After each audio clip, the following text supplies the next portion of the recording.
terá aí 5 minutos para prestar uma merecida homenagem póstuma ao nosso companheiro querido. Obrigado, presidente Carla. Boa tarde, companheiros, companheiras. É com tristeza que falarei alguma coisa sobre o companheiro afiliado e amigo Gustavo Alberto Trompovski Heck. Ele foi economista, formado pela Faculdade de Economia da Universidade do Estado da Guanabara. Ele possuía cursos de mestrado na área de engenharia de produção pela Universidade Federal do Rio de Janeiro e em segurança e defesa hemisférica pela Universidade del Salvador, na Argentina, e pelo Colégio Interamericano de Defesa, em Washington, D.C., nos Estados Unidos. Ele iniciou a sua atividade profissional na Eletrobras como economista. Ele foi assessor do ministro da Agricultura, Ivo Arzúa Pereira. Ocupou o cargo de secretário-geral do Instituto Brasileiro de Desenvolvimento Florestal. Ele foi diretor financeiro da Companhia de Habitação Popular do Estado do Rio de Janeiro. No Banco Nacional de Habitação, ele foi assistente da presidência, gerente e diretor na área de habitação popular. Na Escola Superior de Guerra, atuou na antiga divisão de pesquisa e doutrina e no Centro de Estudos Estratégicos, e foi um dos responsáveis pela criação do curso de Gestão de Recursos de Defesa, tendo sido diretor e coordenador do referido curso. Ele foi diretor da Fiesp, no Departamento da Indústria de Defesa. Gustavo Heck foi professor e coordenador de cursos ligados às áreas de planejamento estratégico, segurança e defesa e relações internacionais em diversas universidades, tendo sido conferencista emérito e professor da Escola Superior de Guerra e das escolas do Estado-Maior das Forças Armadas. Escreveu vários livros e artigos abordando as questões ligadas à habitação, planejamento estratégico e segurança e defesa. Foi também comentarista da Globo News, rádios CBN e Sputnik, além de conselheiro da Associação Comercial do Rio de Janeiro. Foi membro da Academia Brasileira de Estudos Estratégicos, onde ocupava a cadeira 25.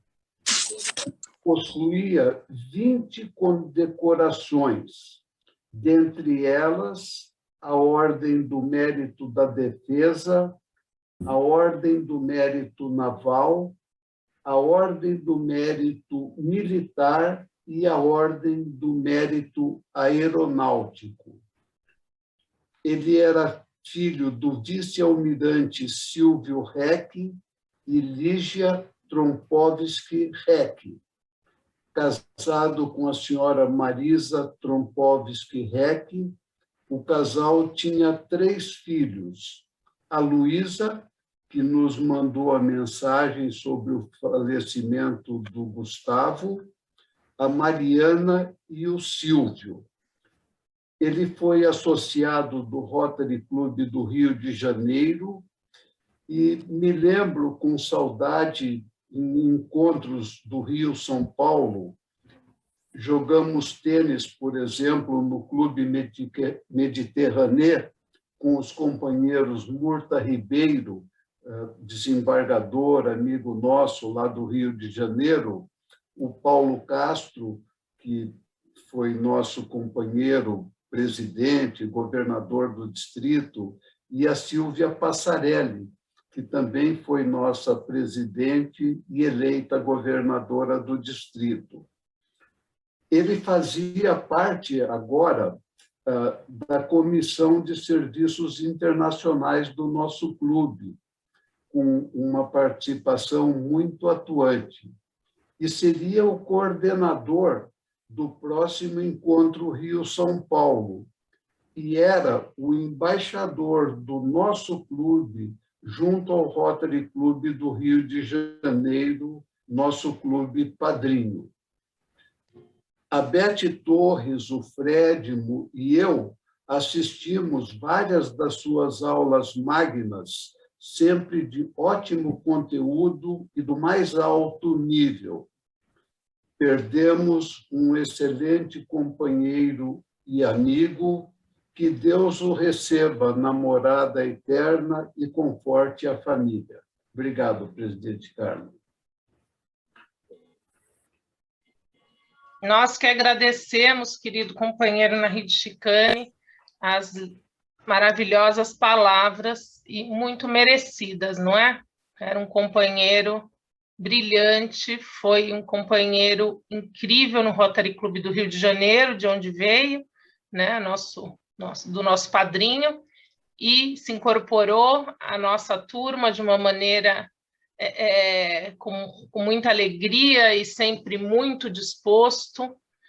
Falava com ele muito por telefone, ele sempre animado para organizar o encontro Rio-São Paulo, fazendo contato com o presidente do Rio, comigo.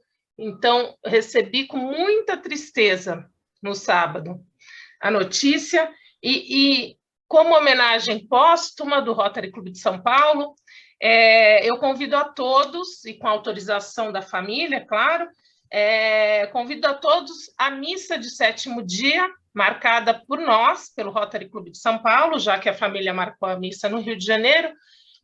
Nós marcamos, então, uma missa em São Paulo, e quem puder participar será muito bem-vindo, para que nós possamos, então, fazer uma oração à alma do nosso companheiro Gustavo Reck. A missa será no sábado, e agradeço aí a ajuda do nosso companheiro Sérgio de Castro, que viabilizou a missa ao sábado, às 3 horas, no Santuário Nossa Senhora de Fátima, a Avenida Doutor Arnaldo, 1831. Sábado, às 3 horas, no Santuário Nossa Senhora de Fátima, presencial, tá bem? A gente não colocou no formato híbrido, porque o Sérgio já tinha me dito que não funcionou bem em outra ocasião. Então, quem puder comparecer, eu estarei lá, o Sérgio estará, e serão todos, estão todos convidados e muito bem-vindos. A querida Luísa, filha do companheiro Gustavo Reck, disse que estará em São Paulo no sábado, estará chegando e fará um esforço para estar com a gente.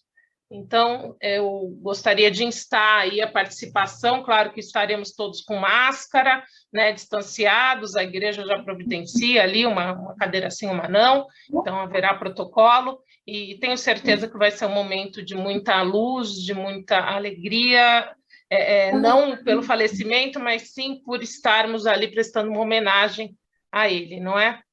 Então, é isso. A missa, repito, sábado, às 3 horas da tarde, no Santuário Nossa Senhora de Fátima. O Fred já confirmou a presença. Muito bom. Então, nesse momento, eu dou a palavra ao nosso querido protocolo, Roberto de Souza, para que ele apresente o nosso palestrante do dia, que eu já disse que dispensa apresentação, mas é o protocolo. Com a palavra, Roberto de Souza. Bem, muito obrigado, presidente Carla.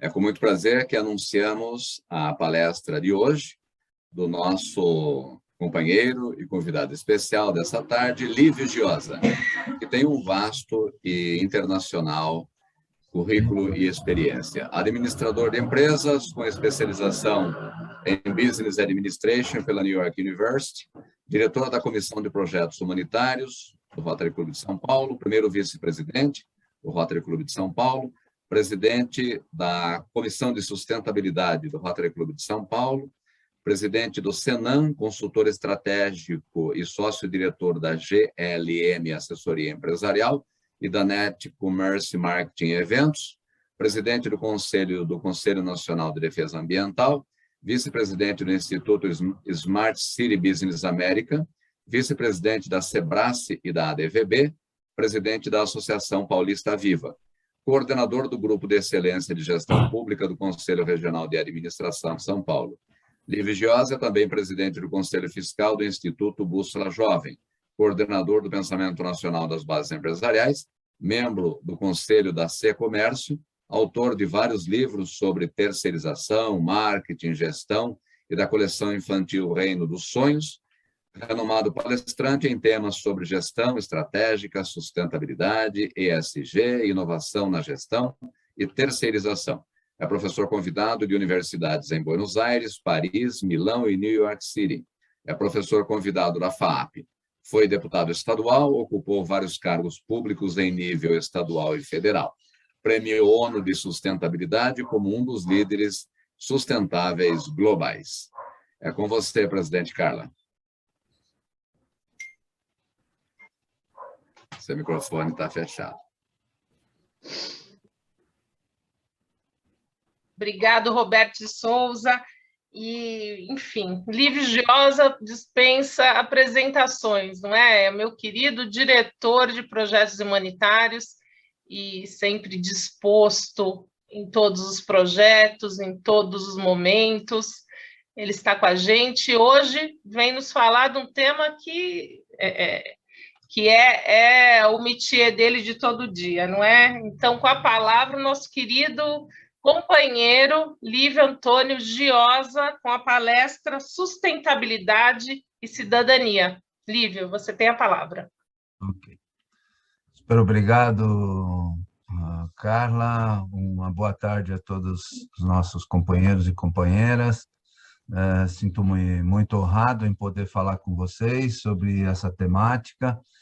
É um tema que esteve muito presente no nosso último ano rotário, na gestão do governador Jô, onde eu pude presidir a Comissão de Sustentabilidade e Meio Ambiente, a primeira comissão do distrito, e a partir daí desenvolver essa temática junto aos diversos clubes do nosso distrito e de tantos outros que me chamaram.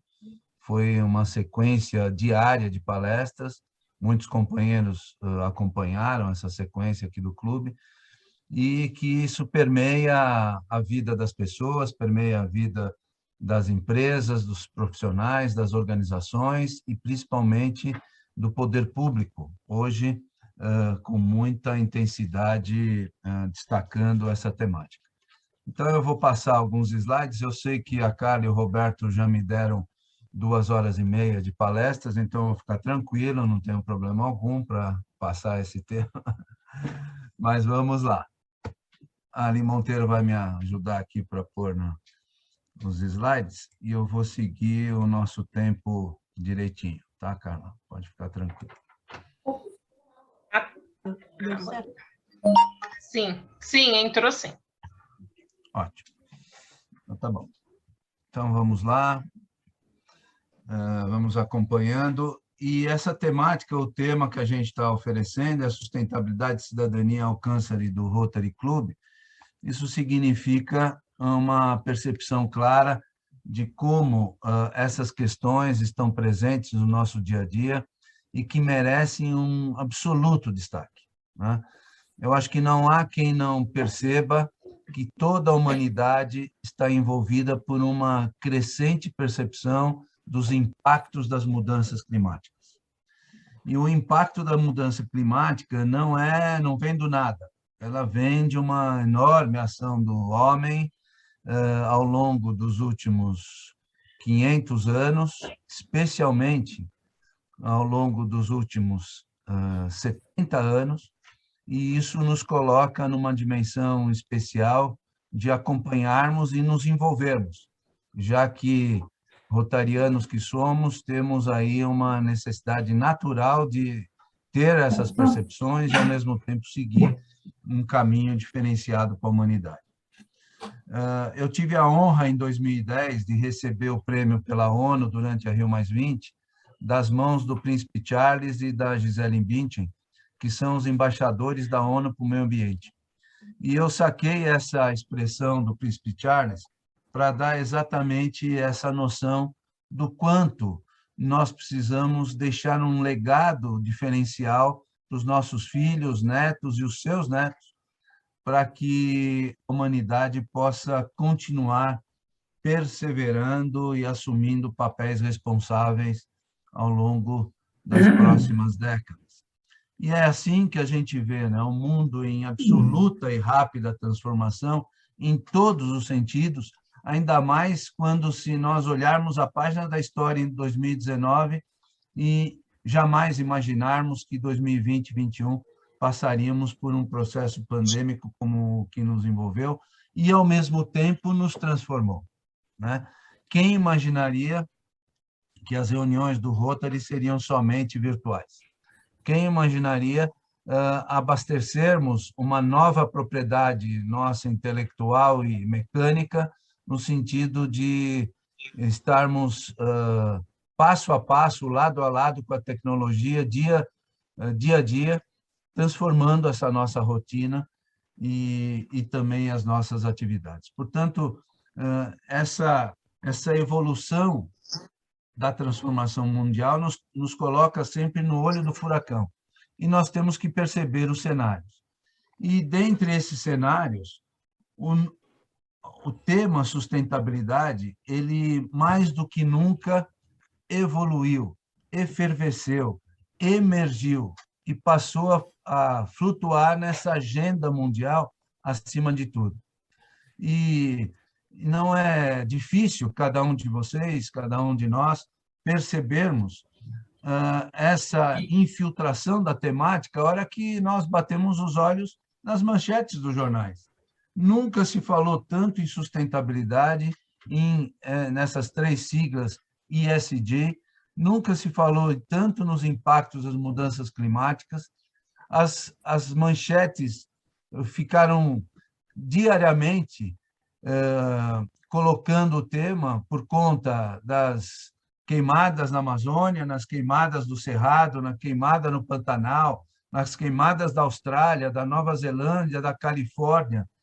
E o mundo passou a enfrentar cada vez mais essa problemática, efetivando algumas ações. E o brado de alerta se deu nas conferências internacionais, se deu na chamada dos países em abril, na reunião com o presidente Biden, e cada vez mais nós enfrentamos essas situações e precisamos entender como operacionalizá-las no nosso dia a dia. A palavra sustentabilidade está entremeada dentro dos princípios da nova leitura que se tem, que a gente chama o triple bottom line, onde se prevê um desenvolvimento econômico com equidade social e equilíbrio ambiental com governança. E isso é muito simples, Carla, Robert, Nahid, que estão nos acompanhando. Nós efetivamos uma ação sustentável há 15 dias atrás, isto é, plantamos árvores em todos aqueles espaços que foram efetivados por nós. Mas não adianta só plantar, nós temos que cuidar. E é por isso que a governança entra, a gestão. Se a gente não cuidar, se a gente não alimentar árvores, se não colocarmos água, se não acompanharmos, ela não vai crescer. Isso se enquadra dentro da visão das organizações, e isso também perpassa o ambiente público. Porque esta sociedade 5.0, que é a nova sociedade que cada um de nós já está absolutamente presente, ela requer 3 valores-chave que estão no nosso dia a dia: a qualidade de vida, a inclusão e a sustentabilidade. Cada vez mais nós perseguimos, no nosso dia a dia, esses 3 itens no dia a dia também empresarial e das nossas vidas pessoais. Porque se nós não percebermos cada vez mais esta situação, principalmente dos impactos das mudanças climáticas, nós não vamos conseguir vivenciar, conviver, viabilizarmos a humanidade perante a nossa nave-mãe, a Terra. Porque os 7 bilhões de habitantes, que há 30 anos eram 5, e que há 8 anos próximos serão 9 bilhões, irão cada vez mais se utilizar dos recursos naturais da nossa nave-mãe, a Terra. E ela só sobrará. Nós precisamos perceber que nós estamos usando no limite. E vejam as causas. Falta água, falta energia, nós estamos vivendo uma crise hídrica no Brasil como nunca se viu. E qual é o motivo? Será que a gente não consegue refletir um pouco mais de tudo que está acontecendo? Deixemos de olhar os nossos umbigos, o nosso dia a dia, para que a gente possa pensar nesse futuro que virá. Porque se nós mantivermos os nossos modelos de atividades e comportamentos, não haverá uma forma ideal de conseguirmos viver na Terra. E olhem esse gráfico. Esse gráfico tem como fonte a revista Science. Ele delimita exatamente o quanto o homem influenciou nas mudanças climáticas e, ao mesmo tempo, emitiu cada vez mais carbono e fez romper a camada de ozônio da Terra por conta do uso indiscriminado de várias fontes que estão aqui identificadas. Mas olhem no eixo horizontal, que esse mapa começa em 1750 e vai até os anos 2000. Mas é exatamente, Nahide e Carla e todos que estão nos acompanhando, Fredimo, Márcio, que em 1950, olhem bem, estas curvas tiveram uma ascensão extraordinária. Por quê? Porque aqui houve 2 fatores primordiais: o aumento exponencial da população mundial e, mais do que isso, o aumento da população economicamente ativa, isto é, que passou a consumir, e consumir muito, e, ao mesmo tempo, emitir muito mais carbono. Então, o aumento da temperatura da Terra, que, segundo as previsões, chegará a um aumento maior de 1,5%, transformará a vida na nossa Terra. E nós não teremos mais condições de sobreviver.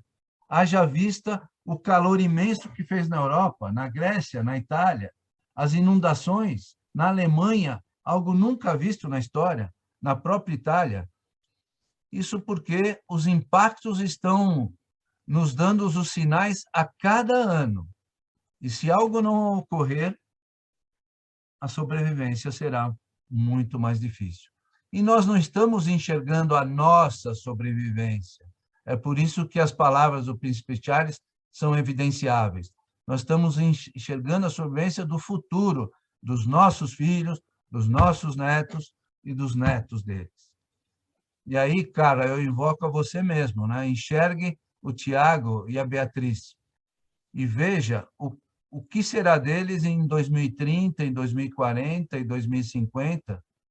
E evoco mais ainda, e peço a você e a todos os companheiros que vão ao YouTube e encontrem o filme Uma Verdade Inconveniente, do Al Gore. E passe esse filme na sua casa. e vocês vão ter um impacto.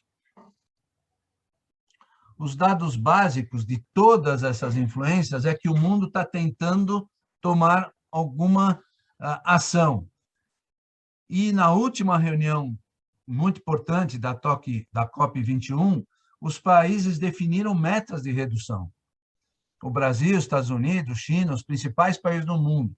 E o Brasil definiu até 2025 uma meta de redução de 37% das emissões de carbono e até 2030 de 43%. Mas eu pergunto a cada um dos senhores e senhoras aqui, que estão me vendo e ouvindo, quem é o Brasil?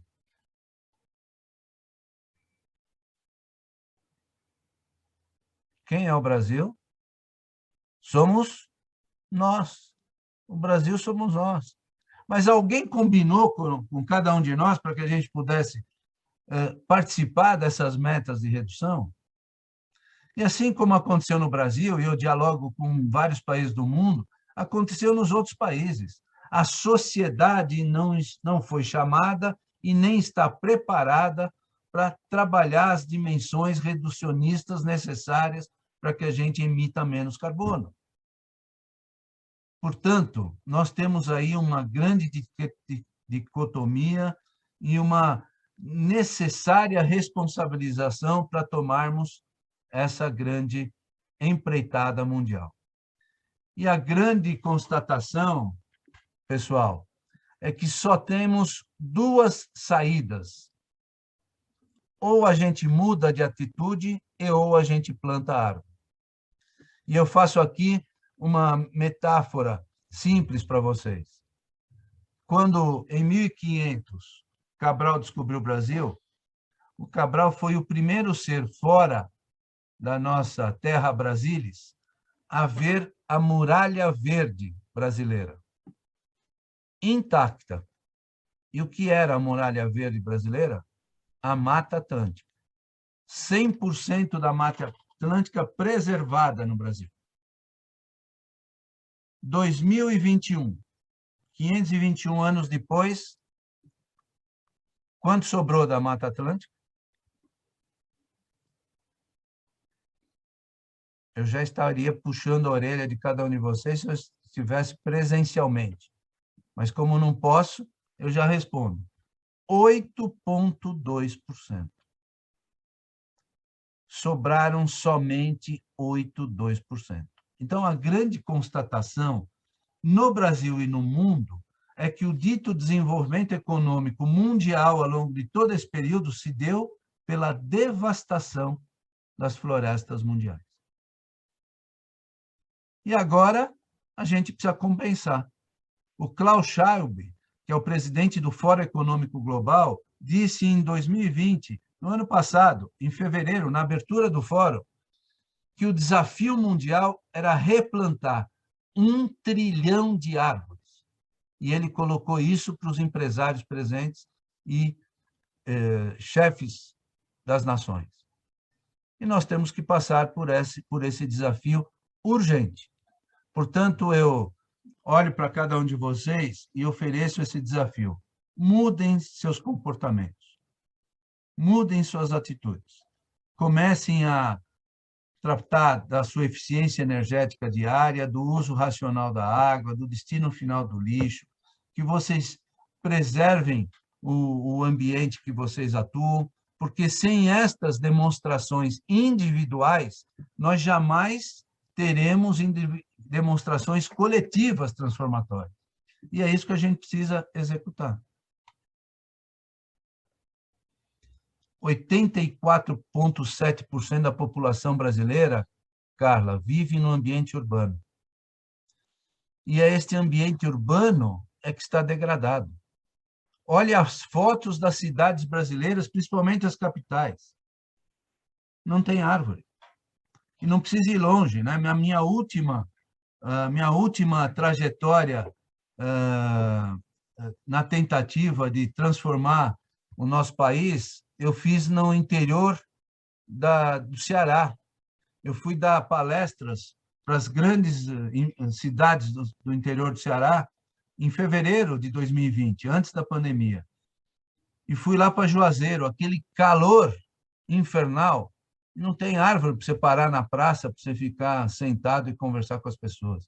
Então, nós precisamos voltar a entender que os impactos das mudanças climáticas geram pressões internacionais, é pauta dos líderes mundiais, a mídia já pressiona, a sociedade pressiona, a defesa civil fundamentalmente vai estar envolvida, porque ela afeta principalmente os níveis mais empobrecidos das populações, mas a gente precisa entender as consequências. E entendendo as consequências, a gente estabelece as dimensões claras de como a gente começa a conviver com uma transformação. Nós estamos saindo de uma economia absolutamente capitalista para a economia verde, a economia voltada para o baixo carbono. E os exemplos são mais do que reconhecidos. Esta economia de baixo carbono, a economia verde, nos alimenta com novos conhecimentos, nova formação profissional, novas ofertas de trabalhos, novos produtos e serviços e novas atividades econômicas. Basta ver aí as imagens, né? Quem não conhece o Nordeste hoje com a energia eólica predominante? A energia fotovoltaica, fundamental, os carros elétricos, as novas formas de abastecer esses carros. Eu, quando fiz engenharia, Márcio, nós aprendemos o motor a combustão. Hoje, os novos engenheiros, eles estão presentes com o motor elétrico, e assim será. E nós temos que nos acostumar e perceber que essa transformação deverá ser rápida, porque nós não temos mais tempo para conviver com tanta transformação que vem por aí e com os impactos destas mudanças. E já que eu falei em sustentabilidade tantas vezes, vai aqui o corolário desta informação, onde cada um de nós temos que nos ver nesse processo. Sustentabilidade é o princípio de uma nova sociedade. E, de novo, Carla, eu olho para você e vejo os seus filhos.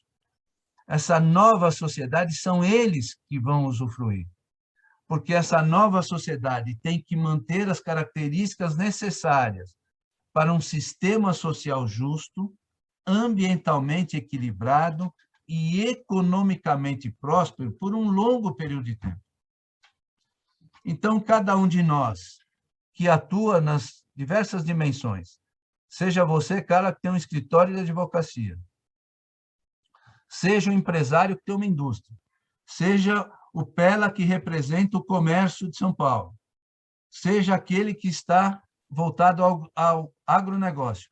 Cada um de nós emitimos carbono em tudo que fazemos, seja na nossa atividade econômica, seja na mobilidade, seja no nosso dia a dia em casa, e nós temos que diminuir o que a gente chama a nossa pegada ecológica.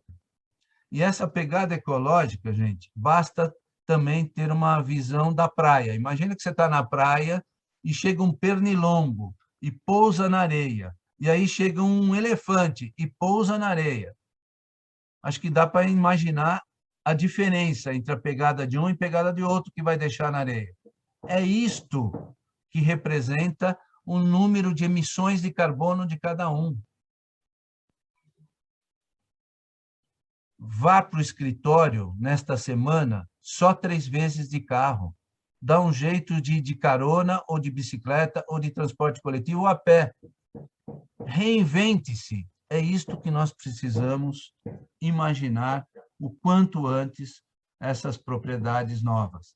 E a sustentabilidade, gente, impacta no poder público, com novas legislações e políticas públicas, no ambiente empresarial, no ambiente profissional e no ambiente individual. Cada um destes vértices está no nosso dia a dia, e nós temos que perceber o quanto é possível, à luz da sustentabilidade, transformarmos. E aí eu peço para que cada um, do jeito que quiser, em 30 segundos, leia efetivamente essa frase, por obséquio. O primeiro passo para a sustentabilidade consiste em cada indivíduo estar consciente sobre o poder que tem perante as suas escolhas cotidianas, como consome, como descarta, seus hábitos e modo de vida. É uma questão de atitude, ver-se como parte do mundo e não como um consumidor do mundo. E desta frase, senhoras e senhores, a palavra mais importante para mim é essa aqui, ó, o poder. Porque é simples, né? Eu só vou brincar um pouquinho com vocês, Sérgio. Quando você acorda e vai já à toalete cedo, quando você escova o dente, você deixa a água, a torneira aberta ou fechada? Quantos minutos, alguém já contou, você demora para tomar banho? Se você está no quarto e vai para a sala, você desliga a luz do quarto? Assim da cozinha e qualquer outra área, você já se preocupou com o descarte dos resíduos seus diários? Vocês possam estar pensando, eu faço tudo isso, Olívio, isso é fácil. Tá bom, ótimo. Então você já é, para mim, um ser sustentável. Só que eu te pergunto, a cada um de vocês, será que a sua companheira ou companheira em casa faz a mesma coisa? Será que seus filhos também fazem? Então, que tal a gente fazer um desafio, Carla, nesses próximos meses? Vamos pegar nossa conta de energia e vamos botar uma meta. Vamos reduzir em 10% essa conta. Pega a conta de água, a mesma coisa. Olha melhor aí o seu condomínio. Será que você pode falar com a sua família, com alguém do seu vizinho? Faça isso. 10% é pouco, vamos reduzir mais. 15% no próximo mês, 20%. Mas vamos ter mudanças claras, onde a percepção é que a gente pode ter um novo contrato da sociedade com o planeta e trabalharmos essa visão de um mundo sob nova direção, a direção dos consumidores sustentáveis. E por que eu clamo com tanta evidência a cada um de nós rotarianos? Porque o Rotary já demonstrou que está absolutamente identificado com esse novo perfil do mundo. Quando a nova área de enfoque é pré-determinada pelo Rotary Club Internacional, isso evidencia o quanto cada um de nós temos o dever, e mais do que isso, o compromisso de assumir essa pauta. E, para isso, basta ter atitude. Atitude rotária. Olhe os nossos compromissos, olhe a nossa prova quádrupla, olhe o quanto o meio ambiente e a atividade social estão dentro de todos os parâmetros rotários. E a governança, e quando a gente olha esse termo ESG, a governança é toda essa nomenclatura, todo o modelo de gestão que o Rotary insere nas nossas atividades. Portanto, nós estamos absolutamente enquadrados nessa dimensão. E é por conta disso que eu posso imaginar o quanto, se eu mexer nessa primeira peça do dominó, vai acontecer com o meio ambiente. É por isso que a gente espera que esse equilíbrio ambiental esteja presente em todas as suas práticas, e mais do que isso, a gente deixa um legado, né?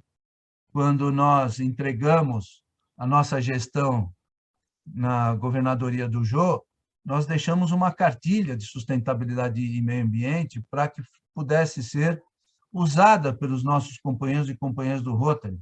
E ela não é só física, como ela é digital. todo mundo poderia e pode ter acesso, porque lá tem o dia a dia, a forma de você colaborar com o meio ambiente, com a visão social e, mais do que nunca, cada vez mais, se aproximar do seu dever rotário, o dever da transformação, do servir e de transformar a vida das pessoas. E, para isso, eu deixo uma palavra final, que é o que mais está presente no meu coração. Construir uma sociedade economicamente viável, socialmente justa, ambientalmente equilibrada, eticamente responsável. Significa um ajuste imediato da consciência de cada empresa, de cada dirigente público e de cada cidadão que somos, além de tudo. Super obrigado a vocês, obrigado pela oportunidade, fico à disposição. Obrigada, Lívio. Maravilhosa a sua palestra. Realmente não havia outra pessoa para falar desse assunto senão você, não é? Incrível. E eu acho que é isso mesmo, né? Você citou várias vezes aí os meus filhos, e é isso. Tudo começa em casa, não é? Sim. Tudo começa em casa, porque se a gente não separa o nosso lixo, se a gente não se preocupa com as embalagens que coloca no mundo, se a gente gasta água, não é, sem consciência, luz sem consciência, a gente não está deixando nenhum legado para a sustentabilidade já desde o começo, né? Não é isso? É verdade. Né? E então, se me permitem, só fazer sim. mais um complemento. Veja a utopia mundial que nós estamos vivendo. Nos últimos 5 anos, os países ditos emergentes, China, Rússia, África, Brasil e Índia, fizeram com que cerca de 680 milhões de habitantes emergissem para uma faixa economicamente ativa. E segundo o GEM, que é a Global Entrepreneur Initiative, que é um órgão que faz pesquisas mundiais, ele pesquisou esses emergentes economicamente ativos em todos esses países. E o sonho desses cidadãos emergentes é, em primeiro lugar, comprar um carro. Em segundo lugar, comprar uma moto. Isto significa que as pessoas, de um lado, que têm o direito de ter um bem de consumo, esse mesmo bem de consumo são os que mais emitem carbono e que influenciam os impactos das mudanças climáticas. Então, se de um lado nós temos que fazer de tudo para mudar de atitude e comportamento frente às mudanças climáticas, do outro lado, nós temos milhões, quase bilhão de habitantes que querem também consumir. Então, esse é o grande desafio mundial. Como preservar se nós temos um sonho de consumo de bilhões de habitantes, né? Que irão cada vez mais se utilizar dos recursos naturais também que estão na nossa nave-mãe, a Terra. Portanto, exatamente, é um grande desafio da humanidade, né, Carla? Sim, sim, e vem muito de encontro aí com a palestra do Rafael, não é, bem que do ESG, não é, que a gente falou da emissão do carbono e que as grandes potências acabam não se preocupando como deveriam, não é, Estados Unidos, China, enfim, e não é um problema só deles, né, é um problema mundial. E, Lívio, a sua participação, obviamente, não é só por conta da sua sabedoria e competência nesse assunto, mas porque setembro é um mês do meio ambiente, não é? Por isso fizemos a virada sustentável, por isso plantamos as árvores e com muita maestria e com a ajuda da Michele, da Tânia, enfim, José Roberto, que estiveram ali presentes no sábado, plantamos a horta na escola afetiva, não foi? Sim. E eu não estive, porque eu estava com o Márcio no Subsídio Global, mas as fotos falaram por si. É verdade. Não é? Foi muito bacana mesmo. E durante a confecção lá da horta, eu tive que sair voando, correndo, fui até a Praça dos Ciclistas para plantar o pau-brasil, justamente por conta do Dia da Árvore, e depois voltei lá para a escola para poder cumprir com a minha missão também de cidadão e junto com Sim. algumas autoridades públicas que estiveram presentes, nós fizemos na Avenida Paulista o plantio do único pau-brasil que tem na avenida, e eu tive a honra de fazer esse plantio. E eu acho que a gente está cumprindo, Carla, uma missão bastante bacana dentro desse olhar do meio ambiente, dentro do projetos humanitários que nós dirigimos junto com você, e fazendo com que novos e outros rotarianos participem bastante também, porque esse é o ponto principal da gente deixar algum legado e juntos termos essa experiência diferenciada de transformar vidas, né?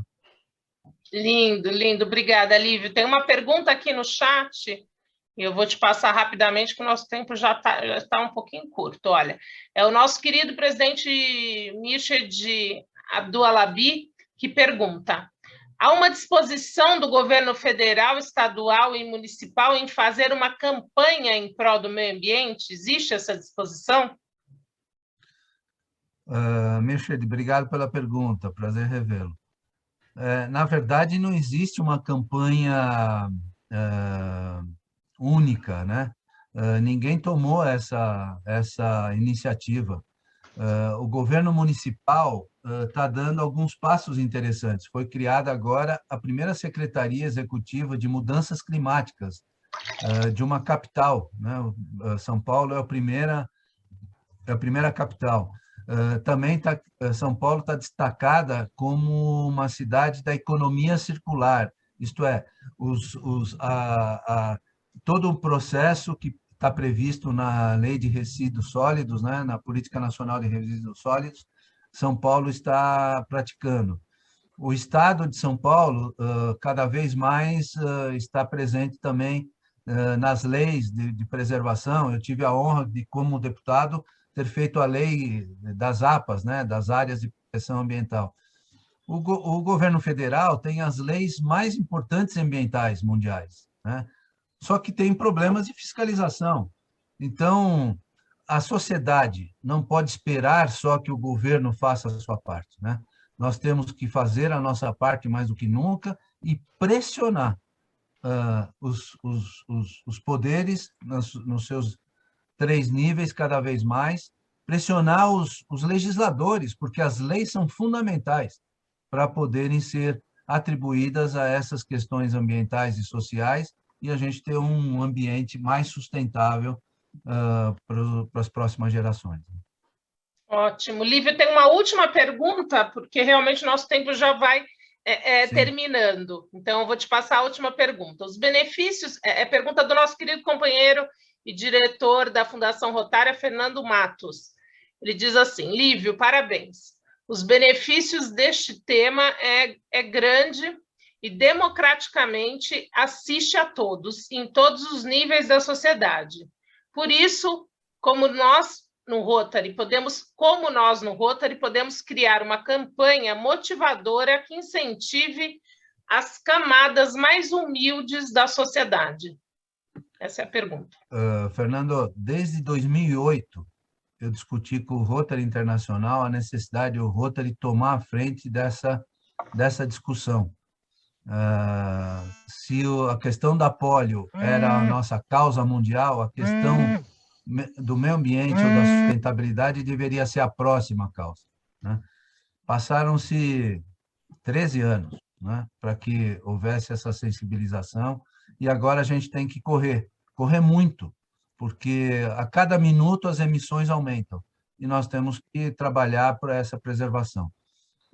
Acho muito bacana o que você falou e nós poderíamos, em nível até de governadoria, fazer uma reunião, uma pressão, porque mecanismos há, jeito há, a mídia é absolutamente aberta a essas questões e ela favorece muito mais as atitudes da sociedade civil do que dos governos.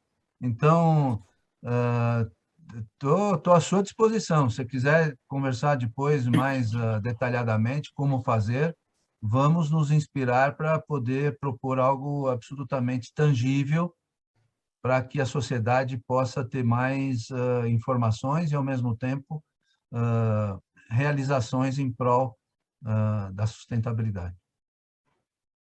Obrigada, Lívio. Agradeço demais a sua participação hoje com a gente e aproveito para agradecer aí todo o seu empenho no projeto da Virada Sustentável.